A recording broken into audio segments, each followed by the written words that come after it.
Oh, No, there we go.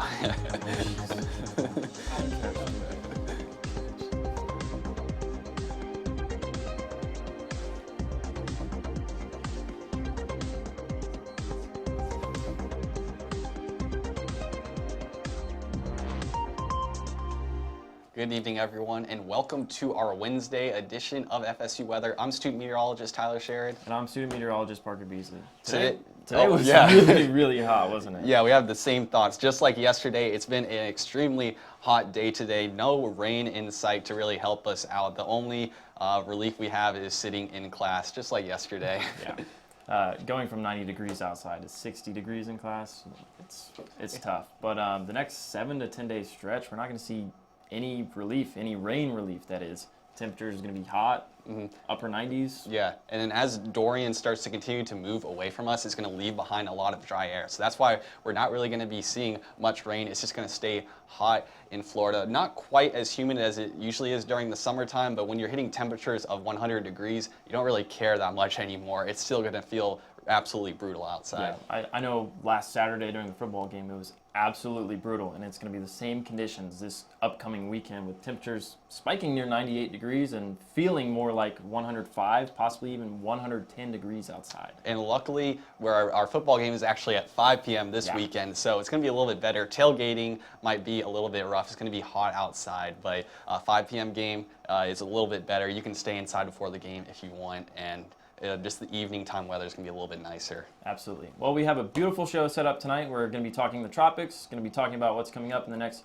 couple of days here in Tallahassee. We have currently Hurricane Dorian out in the Atlantic, and then we have 2 tropical systems that are currently developed right now. Yeah, so a lot going on in the tropics, and I'll talk about that a little bit later. But for now, we're going to pass things off to Chris with the desk. Hi. As you all know, it was super hot going to class. Currently 95 degrees, mostly cloudy. Winds 50 miles an hour come from the north-northwest. Satellite radar, this is not rain, this is ground scatter, basically because of there's not much cloud cover going on, and that is causing the radars to give us little blips and errors. And zooming out, currently behind me is Hurricane Dorian, as we're going to be talking about him a lot during the show. He's going to be slowly creeping its way up the East Coast and moving his way out and going to bring in a bunch of dry air that's going to be affecting us for most of the week. As we're going on the Thursday's forecast, it's not going to be another hot one, 98 degrees, partly cloudy. You're going to have a little bit slower winds at 5 to 10 miles an hour. Going on to tonight in Tallahassee, 74 degrees, going to cool down quite a bit. Degrees going on the headlines, Tallahassee is going to stay hot. Tropics are very active, and going to be a scorching hot weekend. Stay hydrated. And I'm going to be passing it on to Michael. Yeah, thanks, Chris. And it's other than Dorian, it's pretty dry across the rest of the southeast, and it's all because of that wind direction. You're getting that wind direction from the north and from the west, and that's honestly bringing dry air from the continent, and as a result, low rain chances and really heat. You can see how hot it is across a lot of southeast with 90s plentiful, 94 in Jacksonville, 97 in Montgomery.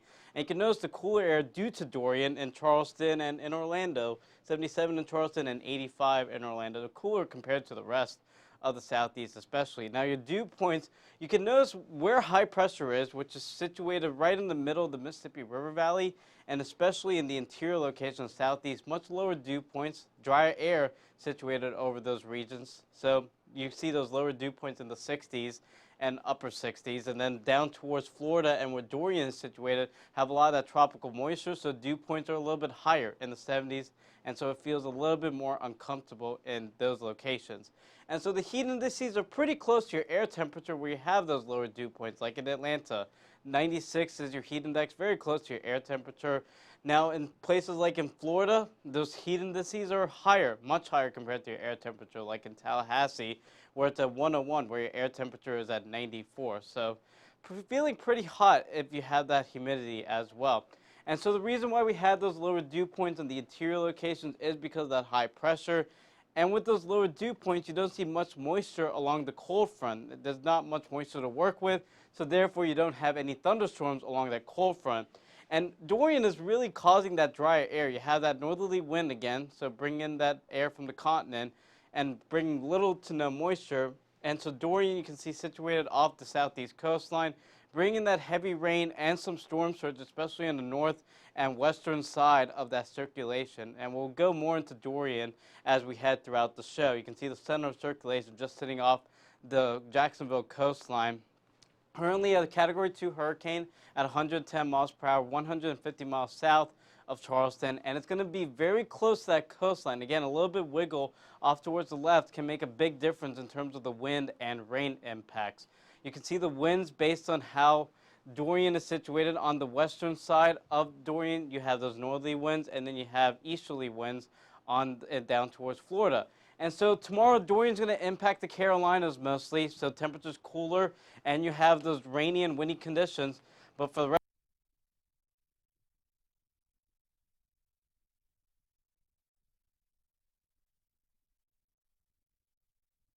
first local forecast. Thanks, Michael. And I think I've seen this picture before. Oh, that's actually Chris on our desk right now. But Florida is very hot. It's been very hot because we haven't gotten a lot of rain here in the Big Bend region.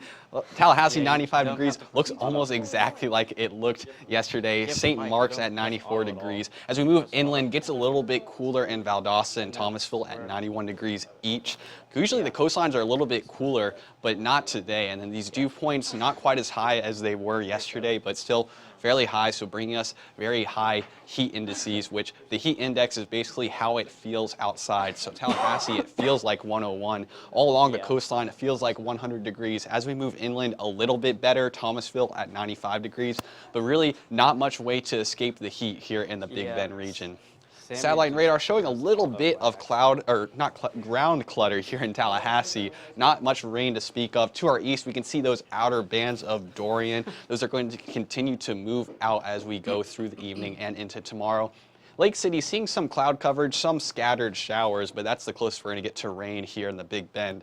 And here is Dorian hugging the eastern coast of Florida and Georgia right now. Jacksonville still seeing some rain. Even Daytona Beach seeing some of those outer bands of rain. And we're expecting Dorian to have some impacts on South Carolina and North Carolina as well. We're going to get more into that later on in the show. Here in the Big Bend, have a lot of northerly winds coming through, so that's bringing in drier air. We're not getting much moisture from the Gulf of Mexico right now, so that's why we're not seeing a lot of rain. And also, Hurricane Dorian leaving behind a lot of dry air as well. Tallahassee is at 15 miles per hour now for the wind. Thomasville at 13, and down at Apalachicola, 10 miles per hour at the moment. Over the next 24 hours, just going to continue to see those rain bands for Dorian move out. Going to be very dry and clear here in the Big Bend over the next 24 hours. You can see Thursday around 11 o'clock, nothing to see. Same story again. Thursday at 6 o'clock, still nothing to see. For tonight, going to be fairly comfortable. Tallahassee at 74 degrees. All throughout the coastline, going to be at 76. Just very comfortable temperatures. And as we get into tomorrow, pretty much the same story as we had for the afternoon today. Tallahassee has a high of 100. So does Quincy. Along the coastline, slightly cooler, and same for those more inland regions, but still very oppressive heat for most of the Big Bend region. The rain forecast going to be 95 degrees tomorrow. Sunny, great time to hit the beach. And then tonight, 74 degrees. And as we get into tomorrow, going to be 98 degrees as our high. Looking at the week ahead, those temperatures are going to stay high. It's going to stay sunny. Maybe see some cloud coverage coming in on Tuesday and Wednesday. But now I'm going to pass things off to Michael and Chris, and they're going to talk a little bit more about the heat that we've been seeing. Yeah, thanks, Tyler. And you can see why is it very hot and very dry across not only Tallahassee but across the southeast. You can thank Dorian for that in a sense. Yeah, Dorian's been sucking a lot of the moisture out, and we got there's another high pressure system that's close to us that is preventing a lot of storms. Yeah, the combination of Dorian being on the eastern coast of the U.S., you have those northerly winds, and then high pressure situated in the Mississippi River Valley, those northerly winds as well. Northerly winds off the continent, especially in the summer, it's a drier wind, and you get those hotter conditions as a result. Yeah, and also the feels like is not that bad as well. It feels pretty similar to the air temperature, but again, it's hot, so Yeah. it's a dry heat. We Yeah, say. it's a dry heat, but Yeah. you're definitely gonna feel it. Definitely want to stay hydrated, especially if you're gonna be tailgating this weekend. Drink a lot of water before you go to class, so you don't Yeah, get exactly. dehydrated going to class. It's gonna be a rough one, but we can pull through it. Yeah, the reason why we're getting all those hot conditions, the northerly wind, it prevents any thunderstorm activity to develop. We always say the sea breeze. The sea breeze can't get inland when you have that northerly wind, so no thunderstorm activity. Have sunnier skies, heats up much quicker. Oh yeah. Yeah, and so don't forget to stay hydrated for the Yeah, game this weekend against ULM. Luckily, it is later in the day, unlike the Boise State game, it's at 5 p.m., but before halftime, it's going to be pretty hot. Yeah, it's gonna be hot before halftime. It's gonna be hot. Still gonna be a little hot after halftime, to be honest. Yeah, so always stay hydrated. Have a lot of water bottles in store so you can always stay hydrated. You're going to dehydrate very quickly with the lack of shade in the stadium, so be prepared for that. Yeah. But now we're going to send it back to the wall with with me, and we're going to talk about the national picture. You'll see that we do have two tropical systems. We have Dorian, the Category 2 hurricane, situated off the Carolina coastline, and we also have Fernand, which developed yesterday, but now has degraded into a tropical depression as it moved into Mexico, northeast Mexico, in fact, and the rest of the nation's pretty quiet. We do have some severe weather up in the northeast that we will look at later. But again, it's mainly the tropical system we're worried about. The rest of the country is mainly dry. And in the southern tier of the country, it's hot. You have those northerly winds in a lot of the south. And again, a northerly wind's a drier wind in the summer, and it heats up quicker since you have that drier air. So upper 90s and middle 90s in a lot of the south, 94 in Memphis, 96 in Dallas. We have a frontal boundary in the middle part of the country, and so behind that frontal boundary, you have some cooler conditions with 66 in Chicago and 72 in Minneapolis. You can also notice it in those dew points, a little surge of moisture ahead of that cold front. Not much moisture to work with because of those northerly winds. But you have dry air behind the cold front, and you have dry air in the interior locations of the south, 59 in Dallas and 61 in Atlanta. And then you have all the tropical moisture due to Dorian on the coastal sections of the southeast and down towards Florida. Your feels like temperatures are pretty close to where they are in the interior sections of the southeast just because you have that dry air. But where you have the more humidity, the heat indices are 5 to 10 degrees warmer than your air temperature. And then behind the cold front, your heat indices or feels like temperatures, they're right at your air temperature because there's no humidity really in the air. You can also notice in the water vapor, the reason why we have lower dew points in the southeast is because we have drier air in the upper levels, and that's the reason why there's no moisture ahead of that cold front, because dry air, you can't form any of those showers and thunderstorms. You can also notice the two tropical systems, Fernand and Dorian in the southeast, Fernand again down towards Mexico. Now, and satellite and radar does show you those two tropical systems. It well shows you the northern portion of that cold front brings some severe weather to the I-95 corridor. Let's zoom into Dorian first, still Category 2 hurricane, skirting up the coastal sections of the southeast. We do have flash flood watches in the coastal Carolinas, and it will continue that slow, but compared to the last few days, faster movement up towards the Carolina coastline. And then by the time we get into Friday, especially, that's when it will start to get out towards sea because of this cold front trying to make its way down towards the south. We also have Fernand down here, which is now a tropical depression, not a tropical storm, and it's going to weaken, but it's mainly a rain producer for extreme southern Texas and northeast Mexico. Down towards the up towards the northeast, we do have that cold front. We still have a severe thunderstorm watch in effect for them and a small craft advisory in purple. There's the severe thunderstorm watch in pink. It will gonna show up eventually. The hurricane warning and tropical storm warnings are in effect for the coastal section of the southeast due to Dorian once again. And then for tomorrow, you notice cooler conditions behind the cold front in the north, hotter conditions in the south due to those northerly winds. The drier air heats up quickly. So again, temperatures are going to be in the upper 90s due to that. Let's send it off now to Chris with a look at a very humid Florida. Yeah. So, we're currently very humid right now. There you go. Current conditions, sorry, a little technical issues. We're very warm once again up in the panhandle of Florida, and as you move closer to the storm, we're going to cool down because we got more cloud cover, and that same is true as you move further south. We got 97 degrees in Pensacola, and then all the way down to 86 in Key West, with the coolest temperature being in Jacksonville, 79. At dew point, as you move further away from Dorian, once again, it's a lot drier, and that drier conditions will make the heat feel a lot better, as it may feel quite a bit warmer in Orlando than it does currently in Tallahassee. Moving on to satellite and radar, not too much happening in terms of rain for most of Florida. However, there is Dorian, once again, bringing a lot of rain to the area by Daytona Beach and Jacksonville. Not too much action around Florida. As we zoom in on the Panhandle, once again, very dry conditions. It's going to be very hot, dry heat, but stay hydrated. It's moving closer. Dorian brings in a lot of rain over on the east coast of Florida and a bit of southern Georgia. As we start moving into mid-Florida by Orlando,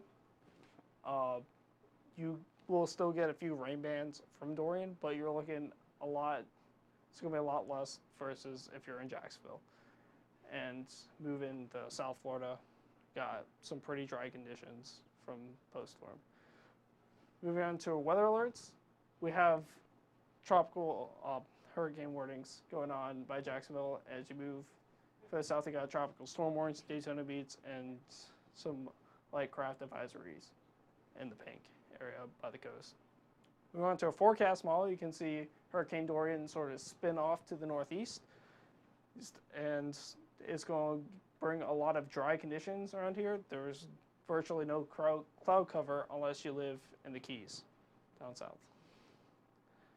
And you may see a few storms develop in Miami, and the high pressure system will move in, bring a lot of clear skies in the future.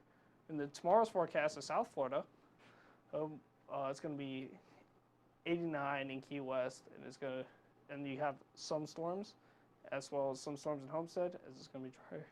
It's going in. Moving on to the East Coast, you have partly cloudy for most of the storm side. Going on to the West Coast, it's once again partly cloudy, mid-90s. It's moving to the Jacksonville area. You're going to be thankful there's no rain, mid-90s. And then tonight's forecast, it's going to be in the 70s. You're going to have some storms in Jacksonville and Orlando, and some in Key West, but it's going to be mostly cloudy for most of the way through.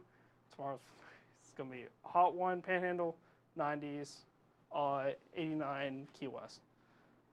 I'm going to hand it off to the desk with Tyler and Michael. Thanks, Chris. We're actually going to talk now about how the Carolinas are going to be impacted by Hurricane Dorian pretty soon, even if it doesn't make direct landfall. Yeah, they back on Monday, on Labor Day, they started evacuating with that contraflow, meaning that all roads from the coastal regions led towards the inland areas just to make the evacuations much easier. Yeah, even the Charleston airport closed today at 3 p.m. So both of the governors of North and South Carolina aren't taking any chances. They saw the damage that Dorian did in the Bahamas, and they want to make sure that everyone stays safe. So that's why they declared the state of emergency in South and North Carolina. Yeah. And they're trying to make sure people evacuate out of there. Yeah, and Dorian's path is very similar to Matthew from 3 years ago, back in 2016. And Matthew gave a lot of flooding issues to the Carolinas. So we're expecting a pretty similar forecast.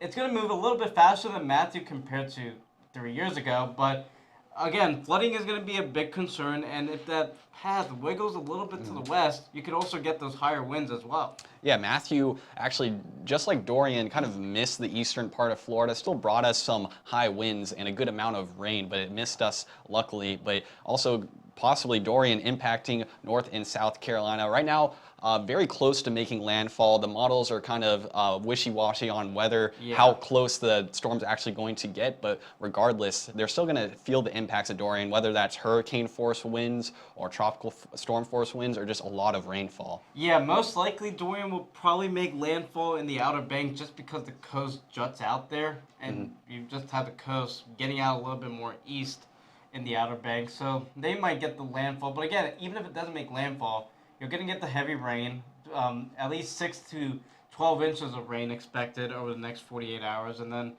might get some gustier winds, at least tropical storm force winds. Yeah, and for anyone that hasn't already evacuated, you just want to make sure you make the proper precautions before Hurricane Dorian arrives, even if it doesn't necessarily get too close to the coastal areas. You just want to be prepared, because it's better to be prepared than to regret not preparing at all. Yeah, luckily behind the system as we go into the weekend, dry air will filter in because of those northerly winds, but it's also going to be pretty hot as well. But now I'm going to take us to the wall, and we're going to explore a little bit more in depth for the rest of the tropics. Right now, here's our area to watch here east of the United States. You can see it has a 40 to 60% chance of development right now. Not really expecting it to impact the U.S. Just going to continue to go out to sea. So even if it does end up developing, not a huge concern for us in the United States right now. And then Dorian, we've been talking about it all day, but here is its projected path right now, sitting to the east of Jacksonville as a Category 2 hurricane. Currently, it actually strengthened a little bit, but we're expecting it to weaken as it goes along. As the storm starts to interact with land a little bit more, that's going to help weaken it, but still not 100% sure on whether it's going to make landfall in South Carolina and North Carolina. But we can see that those states are already feeling the impacts regardless, seeing a lot of rain on the coastal regions, and as the hurricane continues to get closer, we're going to see those wind speeds start to pick up for those states as well. Here are some of our spaghetti models for the hurricane. You can see some coming in more inland, hitting Charleston, even getting into Wilmington. Some of the plots keeping it more into the ocean, not impacting the states quite as much. But regardless of where this hurricane goes, North and South Carolina are definitely going to feel the effects. It's just a matter of how extreme those impacts are going to be for the coastal regions.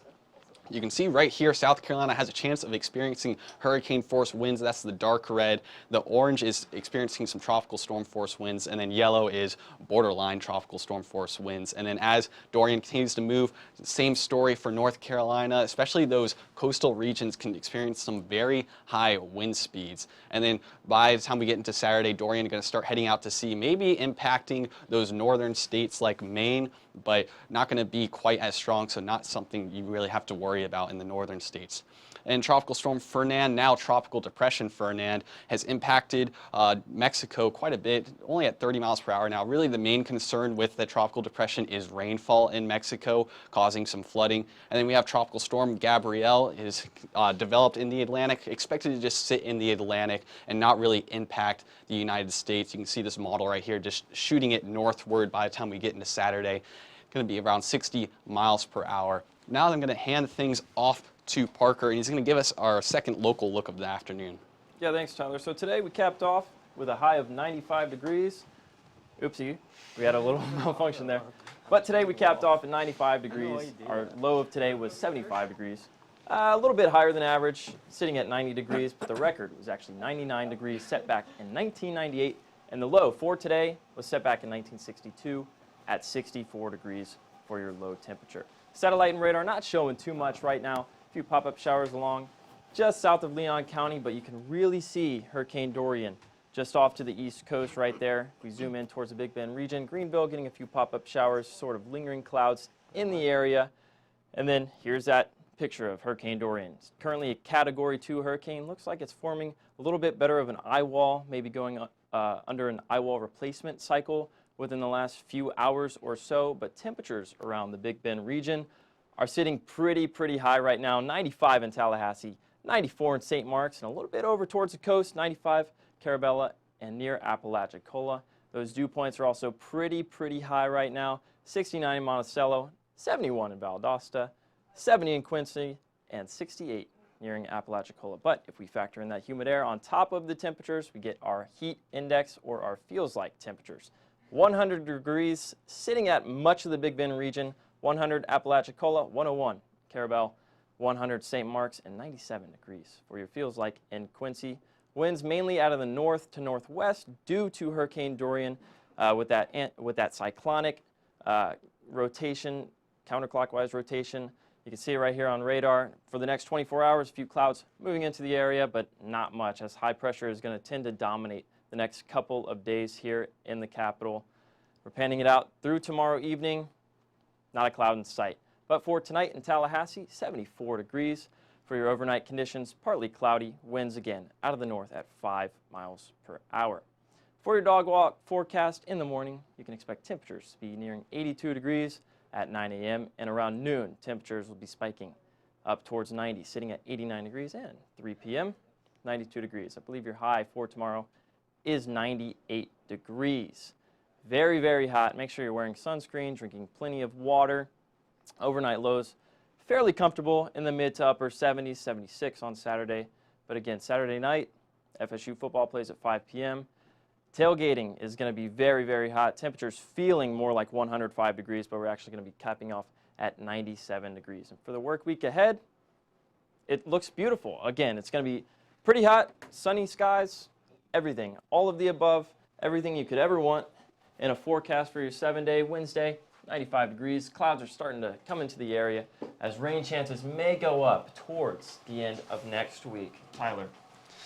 It feels like we're talking about the same story, but it's kind of important that we have these hot temperatures, and really the ridging that's building up all throughout the U.S. is keeping these hot temperatures around for us. Absolutely. There's high pressure in the west, there's high pressure in the plains, and the only thing that's really different are the tropics. I mean, we've talked about Dorian today, we've talked about Fernand, we've talked about Gabrielle. All of these are bringing in moisture towards the East Coast, towards parts of Texas, but everywhere else is pretty dry right now.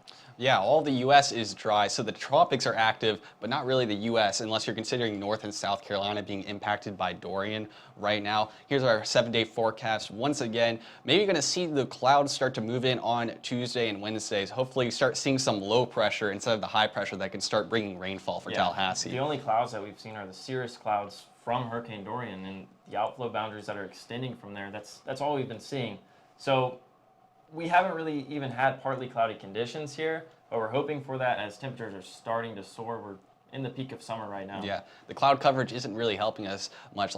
Just like you said, we have the cirrus clouds, but that's not really blocking the sun that much. So every time we head to class, I make sure I put on some sunblock beforehand because I really don't want to get sunburnt again like I did at the game on Saturday. Yeah, I'm actually starting to peel. Got some nice tan lines from the game here on Saturday. It was super hot. Felt like 102 degrees inside the stadium.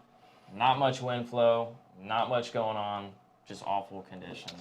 Yeah, and really, follow us on Twitter, twitter.com/FSU weather, and you can also like us on Facebook, facebook.com/FSU weather as well. And all throughout the week, you can watch us live on youtube.com/FSU weather. We live stream from 6 to 6:30 on Monday through Friday. Also follow us on Instagram @FSU weather as well. But I'm student meteorologist Tyler Sherrod. And I'm student meteorologist Parker Beasley. We hope you have a fantastic night.